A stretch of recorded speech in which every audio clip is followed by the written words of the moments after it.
पिछली वीडियो में हमने ऑर्गेनाइजेशन ऑफ सीलोम को देखा था, वहाँ पे समझा था ना जी। तो बस उसी के बाद की चीज़ों को आज की वीडियो में समझेंगे। ये रहा आपका सिलेबस, आपको दिख रहा है। हमने पिछली वीडियो में अच्छे से सीलोम को समझा था, बॉडी कैविटी कह लीजिए उसको समझा था। फिर सीलोम्स के क्या क्या फंक्शन है, उनकी हमारी बॉडी में क्या इंपॉर्टेंस है उसको समझा था। फिर सीलोम के बेस पे किस तरीके से एनिमल को क्लासिफाइड किया गया है उस टॉपिक को समझा था, जहाँ पे हमने जाना कि 3 प्रकार में क्लासिफाइड किया गया है। एक आपका ए सीलोमेट, दूसरा आपका सीलोमेट और तीसरा आपका क्या था, स्यूडो सीलोमेट। वहाँ पे हमने इन सभी को समझा। हमने समझा कि ए सीलोमेट में कैविटी प्रेजेंट ही नहीं होती है, बॉडी कैविटी पाई ही नहीं जाती है या सीलोम पाया ही नहीं जाता है, वहाँ पे वो एब्सेंट रहता है। स्यूडो सीलोमेट में हमने समझा था कि यहाँ पे सीलोम प्रेजेंट तो होता है लेकिन वो फॉल्स सीलोम प्रेजेंट होता है, गलत सीलोम या गलत बॉडी कैविटी प्रेजेंट होती है। अब क्या होता है फॉल्स सीलोम, वो आपको पिछली वीडियो में बहुत अच्छी से समझ में आ जाएगा, देख लीजिएगा, आपको डिस्क्रिप्शन में उसका लिंक मिल जाएगा। बाकी आप प्लेलिस्ट में भी जाके एमएससी की जो प्लेलिस्ट बनी है वहाँ पे जाके आप देख सकते हैं। ठीक है, आगे सुनिए। उसके बाद हम सीलोमेट को देखा था, जहां पे हमने समझा था कि इसके अंदर ट्रू कैविटी या कह लीजिए ट्रू सीलोम प्रेजेंट होता है। इन सारी चीज़ों को हमने पिछली वीडियो में समझ लिया है, आप वहां से क्लियर कर लेंगे। ये रहा आपका सिलेबस, यहाँ पे आपको दिख रहा है। इस सीलोमेट में भी 2 टॉपिक हैं, इन्हें अभी हमें पढ़ना बाकी रह गया है, इन्हें अभी हमें समझना बाकी रह गया है। तो आज की वीडियो में हम इसे ही समझेंगे। तो आइए स्टार्ट करते हैं। तो देखिए, जैसा कि मैंने आपको पहले ही बताया कि ये जो आपका सीलोमेट है, इसको भी फर्दर डिफरेंशिएट किया गया है किसमें, 2 टाइप्स में। कौन कौन सा टाइप है वो आपको सामने दिख ही रहा है, आपके सिलेबस में भी उस चीज़ का जिक्र किया गया है। एक आपका प्रोटोस्टोम्स और दूसरा आपका ड्यूटेरोस्टोम्स। ठीक है, इन दोनों टॉपिक को हमें समझना है कि ये क्या है। पहले तो हमें यही समझना है कि ये प्रोटोस्टोम्स और ड्यूटेरोस्टोम्स क्या कहना चाह रहे हैं, पहले ये समझिए। देखिए, बहुत ध्यान से समझिए और प्यार से समझिए, प्यार से समझेंगे समझ जाएंगे। प्रोटोस्टोम्स क्या कहना क्या चाह रहा है, ये से प्रोटोस्टोम्स क्या है, कुछ होगा ना, कुछ तो होगा ना। तो समझिए कि प्रोटोस्टोम्स क्या है, जानवरों का एक बहुत बड़ा ग्रुप है। ठीक है, ये जो वर्ड है प्रोटोस्टोम्स, ये जानवरों के एक बहुत बड़े ग्रुप को या ऑर्गेनिज्म के एक बहुत बड़े ग्रुप को रिप्रेजेंट कर रहा है। उसी तरीके से जो ड्यूटेरोस्टोम्स है वो भी जानवरों के एक बहुत बड़े ग्रुप को रिप्रेजेंट कर रहा है। ऐसे समझिए, जो आपका प्रोटोस्टोम्स है उसके अंदर किस तरीके के जानवर आ रहे हैं। मान लीजिए जो आपके फाइलम आर्थ्रोपोडा के मेंबर हैं, जो आपके मोलस्क के, वार्म के, जो सारी सब केकड़ा, तितली, मक्खी, मच्छर, ये सब नहीं है। ये सब आपके ऐसे समझिए कि आपके प्रोटोस्टोम्स के अंदर आते हैं। ठीक है, क्योंकि ये सब क्या है, फाइलम आर्थ्रोपोडा के मेंबर हैं। और जब ये पूरा आर्थ्रोपोडा, आपको पता है कि जो हमारा एनिमल किंगडम है उसकी सबसे लार्जेस्ट फाइलम क्या है, आपकी आर्थ्रोपोडा है। तो इस वजह से एक बहुत बड़ा एनिमल्स का ग्रुप इसी के अंदर आ जा रहा है। किसके अंदर, प्रोटोस्टोमिया के अंदर, या कह सकते हैं कि प्रोटोस्टोम्स के अंदर। तो आपकी चीज़ें यहीं पे सिंपल हो जा रही है। तो आप समझ चुके हैं कि प्रोटोस्टोम्स और ड्यूटेरोस्टोम्स क्या है। ठीक है, ऑर्गेनिज्म का एक ग्रुप है, एनिमल्स का एक ग्रुप है। तो बस वही चीज़ बताया गया है कि जो आपका सीलोमेट है उसको एम्ब्रियोनिक डेवलपमेंट के आधार पर उसे आगे भी डिफ्रेंशिएट किया गया है, उसको क्लासिफाइड किया गया है, बांटा गया है। किसमें, प्रोटोस्टोम्स में और ड्यूटेरोस्टोम्स में। ठीक है, समझ में आ गई। चलिए आगे सुनिए। फिर इन प्रोटोस्टोम्स एंड ड्यूटेरोस्टोम्स के अंदर भी जो सीलोम का डेवलपमेंट है वो अलग अलग होता है। ठीक है, डिस्टिंक्ट होता है, यानी कि भिन्न भिन्न होता है, अलग अलग होता है। ठीक है, ऐसे समझिए। इस प्रोटोसोम के भी अंदर अलग सीलोम पाया जाता है और इस ड्यूटेरोस्टोम्स के भी अंदर अलग सीलोम पाया जाता है। बात समझ पा रहे हैं ना। आपने समझा कि जो प्रोटोस्टोम है वो भी एक जानवरों का ग्रुप है और वैसे ही जो ड्यूटेरोस्टोम्स है वो भी एक जानवरों का ग्रुप है। तो इनके इस प्रकार के ये जो प्रोटोस्टोम्स वाले जानवर है इसके अंदर अलग प्रकार का सीलोम पाया जाता है और जो ये ड्यूटेरोस्टोम्स वाला जानवर है इसके अंदर अलग प्रकार का सीलोम पाया जाता है। जाता है। सिंपल सी बात है, ऐसा कुछ है ही नहीं जो आपको ना समझ में आए। तो उसी अलग अलग प्रकार के सीलोम के बेस पे, यानी कि इनके फॉर्मेशन पे ही, मतलब इनके फॉर्मेशन के ही बेस पे सीलोम को 2 टाइप्स में डिवाइड किया गया है। किसमें किसमें? सीजोसीलोम और इंटरसीलोम, ठीक है, या कह सकते हैं सीजोसीलोम और इंटरोसीलोम। अब सुनिए, अब यही चीज़ ध्यान देने वाली बात है, कुछ यार कठिन है ही नहीं। अभी आप ना परेशान नहीं होइएगा, अभी समझ में आएगा। अभी जैसे जैसे लाड में और प्यार में डूबेंगे ना, और क्लियरिटी मिलेगी। देखिए, ये जो प्रोटोस्टोम्स वाला पार्ट है, ठीक है, तो प्रोटोस्टोम्स जो जानवरों का एक ग्रुप है, उनके अंदर सीजोसीलोम वाला सीलोम पाया जाता है। और जो आपका ड्यूटेरोस्टोम है, उनके अंदर जो सीलोम पाया जाता है उसका नाम है इंटरोसीलोम। ठीक है, बात समझ रहे हैं? ऐसे समझिए, प्रोटोस्टोम्स के अंदर जो सीलोम पाया जाता है उसका नाम है सीजोसीलोम, और जो आपका ड्यूटेरोस्टोम्स के अंदर जो सीलोम पाया जाता है उसका नाम है इंटेरोसीलोम। खत्म कहानी। क्या ही है इसमें, वही चीज़ लिखी है कि protostomes develop schizocoeloms and deuterostomes develop enterocoeloms. अब इसका हिंदी बोलेंगे तो आप शर्मा जाएंगे, कहेंगे कि वही बतिया बार बार घुमा फिरा के इतनी बार काहे लिए बोलते हैं। इतनी बार इसीलिए बोल रहे हैं कि प्यार से आप तक पहुंच जाए और आप उसे एक्सेप्ट करके बिल्कुल अपने दिमाग में बैठा ले। एक बार वीडियो देखने के बाद दोबारा देखने की ज़रूरत ही ना पड़े, और 2 बार देख लेंगे तो अच्छा ही करेंगे। तो एक बार देखने से अगर आपको क्लियरिटी मिल जाती है तो दूसरे बार देखने से आपको एक्स्ट्रा क्लियरिटी मिलेगी, और धीरे धीरे ये चीज़ें दिमाग में सेट हो जाएंगी, और आपको याद करने की, जो एक याद करने की ज़रूरत पड़ती है, वो याद करने की ज़रूरत नहीं पड़ेगी।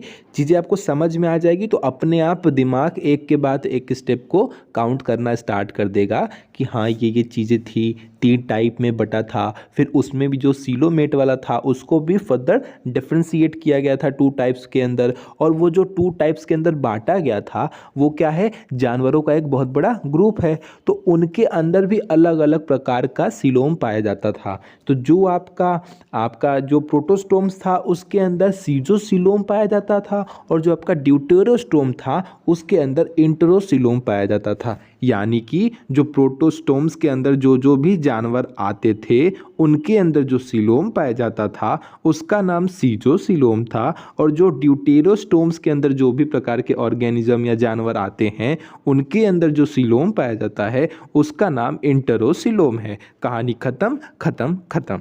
अब इस टॉपिक पे कोई हमसे मजाक नहीं करेगा, हम बता दे रहे हैं, बहुत गुस्से में आ गए हैं हम। आगे चलते हैं, दूसरी चीज़ देखिए क्या कह रहे हैं। अब ये चीज़ तो हमने समझ ली है, अब हम इनके बारे में हल्का हल्का सा पढ़ लेंगे कि ये क्या होता है प्रोटोस्टोम्स, क्या होता है ड्यूटेरोस्टोम्स। आइए पढ़ते हैं धीरे धीरे। तो देखिए लिखा है, the establishment of the organisms mouth at the blastopore before its anus during embryonic development is considered to distinguish protostomes from other animals. ठीक है, यहाँ पे फुल स्टॉप, कहानी खत्म।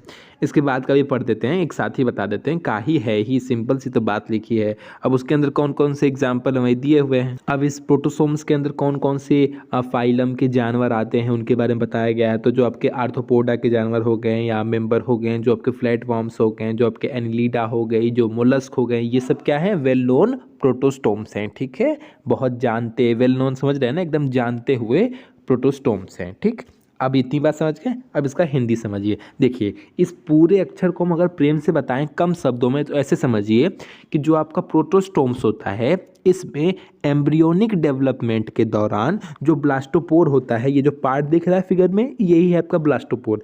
तो ये जो ब्लास्टोपोर होता है ये सबसे पहले किस में डेवलप होता है? इस ब्लास्टोपोर से सबसे पहले माउथ डेवलप होता है, उसके बाद कहीं जाके आपका एनस, यानी कि कह सकते हैं आपका जो बैक साइड होता है ना, मतलब समझिए एनस का मतलब तो आप समझते ही होंगे, लेकिन फिर भी हम समझा देता हूँ। मॉर्निंग में हम जो बाथरूम जाते हैं तो बाथरूम में जब हम अपने आप को हल्का करते हैं, यानी कि नंबर 2 जाते हैं, तो वह स्थान, वह जगह जहाँ से जो वेस्टेज मटेरियल होता है हमारे अंदर वो बाहर निकलता है, उसी पार्ट को एनस कहते हैं।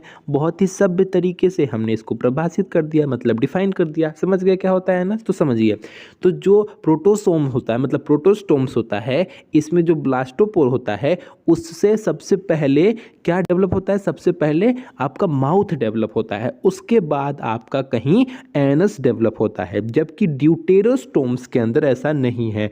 ड्यूटेरोस्टोम्स में क्या होगा, वहाँ पे सबसे पहले आपका एनस डेवलप होगा। एम्ब्रियोनिक डेवलपमेंट के दौरान ब्लास्टोपोर से सबसे पहले एनस डेवलप होता है, उसके बाद कहीं जाके आपका माउथ डेवलप होता है। उम्मीद करता हूँ समझ गए हैं।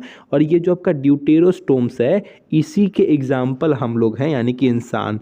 तो इंसान का जब एम्ब्रियोनिक डेवलपमेंट होता है, यानी कि जब भ्रूण विकसित हो रहा होता है, जो भ्रूण समझ रहे हैं ना, भ्रूण का मतलब समझ ही रहे होंगे कि मेल से मेल स्पर्म, फीमेल से फीमेल स्पर्म, ये आपस में कंबाइन होंगे तो फर्टिलाइजेशन होता है।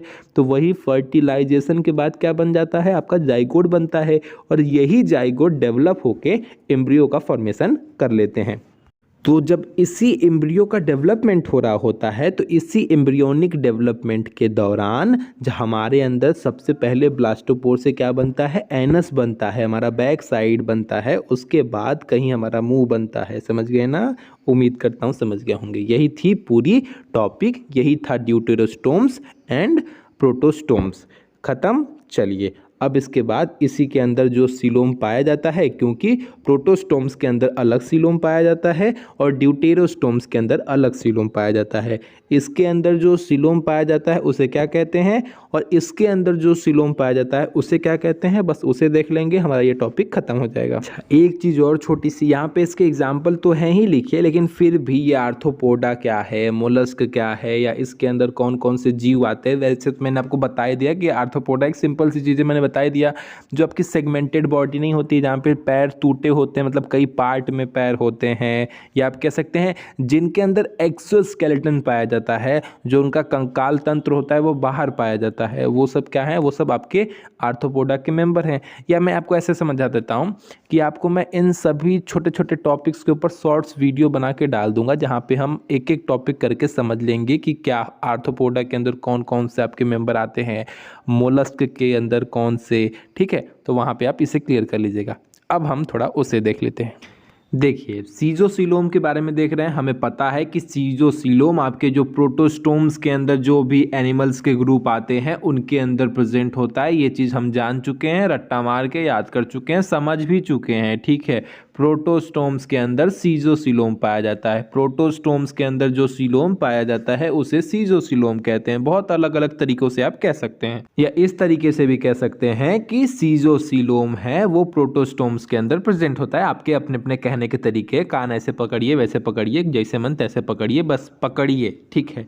द बॉडी कैविटी ऑफ या coelom originated from the splitting of the mesoderm, यानी कि सिंपल सा कहना है कि ये जो बॉडी कैविटी या ये जो सीलोम है वो कहाँ से ओरिजिन होता है, तो मीसोडर्म जब टूटता है, स्प्लिट होता है, उसकी स्प्लिटिंग से ही आपकी बॉडी कैविटी या सीलोम का फॉर्मेशन होता है। वो आपको पिछली वीडियो में ही बहुत अच्छे से समझ में आ गया था कि जो हमारा सीलोम होता है वो एक्टोडर्म और एंडोडर्म के बीच में प्रेजेंट होता है। वो जो मीसोडर्म की जो लेयर होती है उसमें प्रेजेंट होता है। वही सेम कंडीशन यहाँ पे भी है। जब मीसोडर्म टूटता है तो उसी के टूटने से ही आपके सीलोम या बॉडी कैविटी, या आप कह सकते हैं कि इंटरनल स्पेस का फॉर्मेशन होता है। ये चीज आप समझ चुके हैं। One part attaches to ectoderm and other surrounded to endoderm. एक पार्ट आपका एक्टोडर्म से अटैच होता है और जो उसका दूसरा सिरा होता है वो आपका एंडोडर्म से सराउंड रहता है या घिरा रहता है, ठीक है। The space between them develop into the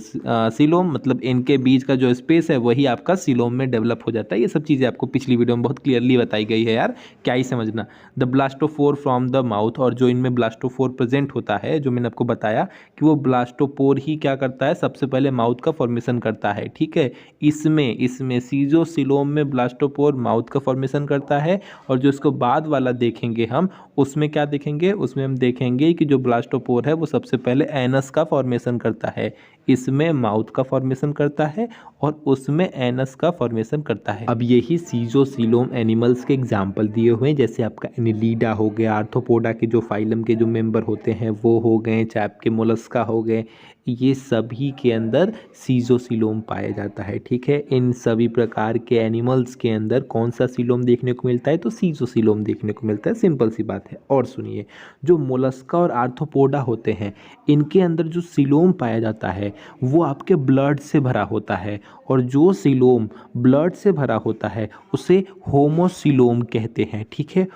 या बहुत सही से प्रोनाउंसिएट करने के चक्कर में पड़ेंगे तो हेमोसिलोम कहते हैं, हेमोसिलोम या हेमोकोल के नाम से जानते हैं। ठीक है, हमें पता है कि सिलोम के अंदर सिलोमिक फ्लूइड भरा होता है। ठीक है, क्या ही टंग कुछ ना कुछ गलती हो जाती है। देखिए, हमें पता है सिलोम के अंदर सिलोमिक फ्लूइड भरा होता है, पता ही है। अब तक तुमने वही दिखा था ना कि सिलोम के अंदर एक आपका कलरलेस फ्लूइड भरा होता है, उसी को कहते हैं सिलोमिक फ्लूइड भरा होता है। जब तक उसमें सिलोमिक फ्लूइड भरा होता है तब तक तो यही नॉर्मल था, लेकिन जब उस सिलोम के अंदर ब्लड फील्ड होता है, खून भरा होता है, तो ऐसे सिलोम को हम हेमियोकोल या हेमियोसिलोम के नाम से जानते हैं। उम्मीद करता हूँ समझ गए होंगे। चलिए अब दूसरे सिलोम की तरफ चलते हैं। अब देखिए एंटेरोसिलोम को 2 मिनट में इसको भी फाड़ फोड़ के फेंक देंगे, कहानी खत्म हो जाएगी। देखिए, it is present in the deuterostomes. आपको पता ही है कि ये जो ड्यूटेरोस्टोम्स के अंदर जो प्रकार का सिलोम पाया जाता है उसे हम क्या कहते हैं, एंटेरोसिलोम के नाम से जानते हैं। The coelom is formed from the fusion of the internal outgrowth of the archenteron. माफ़ कीजिएगा, थोड़ी घंटी बज गई थी। हाँ, तो हम क्या कह रहे थे, the coelom is the form from the fusion of the internal outgrowth of the archenteron. ये जो आपका जो आर्किटेरॉन है उसके इंटरनल आउटग्रोथ के फ्यूज़न की वजह से, उनके आपस में मिलने की ही वजह से आपके सिलोम का फॉर्मेशन होता है। यही चीज़ यहाँ पे कही गई है। और ये जब आपस में मिल जाते हैं तो वही आपका सिलोम का फॉर्मेशन हो जाता है, जो मीसोडर्म की मतलब ऐसे समझ सकते हैं कि मीसोडर्म से लाइंड रहता है, चारों तरफ से पंक्तिबद्ध रहता है, या कह सकते हैं घिरा हुआ रहता है। ठीक है, वही चीज़ यहाँ पे लिखी है। और इसके एग्जाम्पल कौन कौन है वो आपको यहाँ पे दिया गया है। Examples of enterocoelom animals are chordates and echinoderms. तो लो भैया, यहाँ पे इसकी पूरी कहानी ख़त्म हो गई। पूरी तरीके से हमने समझ लिया, ये पूरा एक चैप्टर ख़त्म, हमारी कहानी ख़त्म। अब खुशी खुशी हम सोएंगे भैया। अब इसके बाद की एक छोटी सी टॉपिक देख लीजिए, इसकी एवोल्यूशन क्यों हुआ था, मतलब किस तरीके से हुआ था। इसके बेसिस पे कुछ थ्योरीज दी गई है। वो थ्योरी कोई काम की है नहीं, क्योंकि कोई थ्योरी सही तरीके से कुछ पता लगा नहीं पाती है। लेकिन फिर भी आपकी खुशी के लिए थोड़ा थोड़ा देख लेते हैं, ऊपर ऊपर से देख के फिर कल्टी मार लेंगे। ठीक है, आइए देख लीजिए। चलिए छोड़िए, आज नहीं देखेंगे ना, आज बहुत रात भी हो गई है, हम बहुत थक भी गए, हमको नींद भी आ रही। ठीक है, तो कल देख लेंगे। ठीक है, टाटा बाय बाय।